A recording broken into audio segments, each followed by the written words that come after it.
मैं आपको एक बात बताना चाहता हूँ कि हमारा जो वीर है उसका स्वभाव नहीं है बाहर निकलने का।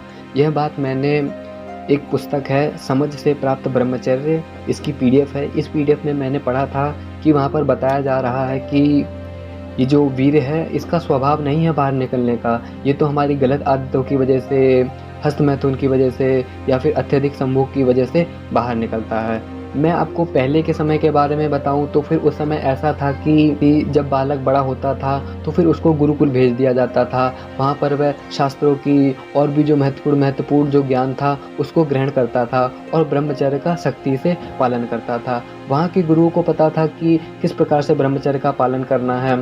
तो फिर वहाँ से ही हमको ये बात समझनी चाहिए कि हमारे जो वीर है उसका स्वभाव नहीं है बाहर निकलने का। आज के समय में तो हर व्यक्ति को हस्तमैथुन हो रहा है। आज के समय में तो हर व्यक्ति को स्वप्न दोष हो रहा है, क्योंकि हर व्यक्ति जो है वह गलत विचारों को अपने मन में ला रहा है और गलत विचारों की वजह से ही वह गलत वीडियो को देखता है, हस्तमैथुन की आदत को करता है। ये सारी चीज़ें पहले नहीं थी। ये तो इस समय की बात है कि व्यक्ति गलत आदतों में पड़ने की वजह से गलत क्रियाएँ कर रहा है, जिस वजह से हमारा वीर बाहर निकल रहा है। लेकिन वीर का वास्तव में स्वभाव नहीं है बाहर निकलने का।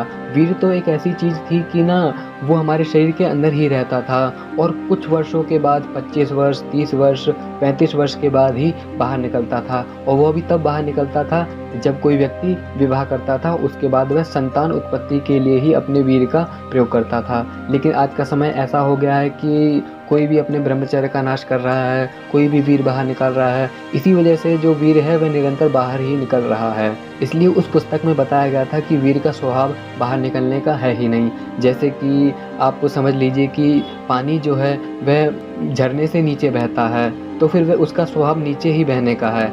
लेकिन अब क्या हो गया है कि हम मोटर का प्रयोग करके उस पानी को भी हम 2 मंजिल ऊपर या 3 मंजिल ऊपर या 4 मंजिल ऊपर चढ़ा सकते हैं। ये एक टेक्नोलॉजी की वजह से है। इसी तरीके से जो हमारा वीर है इसका स्वभाव बाहर निकलने का था नहीं, लेकिन हमने गलत आदतों की वजह से इसको बाहर निकलने के लिए मजबूर किया है। इसीलिए मैं आपको कहना चाहता हूँ कि वीर की रक्षा कीजिए, इसका स्वभाव बाहर निकलने का है ही नहीं। जब आप इसकी रक्षा करोगे तो फिर वीर अपने आप बाहर निकलना बंद हो जाएगा।